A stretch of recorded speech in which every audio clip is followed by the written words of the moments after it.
নমস্কার, জয় মা তারা। আমি অ্যাস্ট্রো হিমাংশু ভাগ্যের দুয়ার থেকে আপনাদেরকে জানাই আন্তরিক শুভেচ্ছা, ভালোবাসা। আজ আমি যে প্রেডিকশনটি করতে চলেছি, জাতকেরা হলে ডান হাতটিকে দেখুন আর জাতিকারা হলে বাঁ হাতটিকে দেখুন।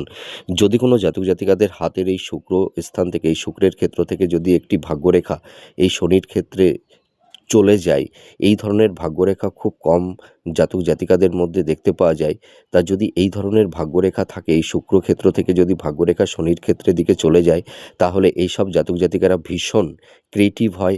এরা আর্ট, অভিনয়, কলা বিভাগ, সাহিত্য, ইনোভেটিভ লেখালেখির কাজে এরা খুব দক্ষতা অর্জন করে। এরা ভালো মিউজিক ডাইরেক্টর হতে পারে, ভালো স্ক্রিপ্ট রাইটার হতে পারে, এরা ভালো অ্যাক্টর, ড্যান্সার, এই ধরনের ফিল্ডে এরা ভীষণ সাফল্যতা অর্জন করে থাকে। তাছাড়া এরা ফ্যাশন ডিজাইনার, মেকআপ আর্টিস্ট, এই যে ধরনের ফিল্ডেও এরা খুব সফলতা অর্জন করে এবং এরা পরিবার এবং পরিজন, পিতা মাতা, বন্ধু বান্ধবদের সাপোর্ট এরা পেয়ে থাকে। আপনারা মিলিয়ে দেখুন এই প্রেডিকশনটি কতটা ম্যাচ করছে। নমস্কার, জয় মাতারা।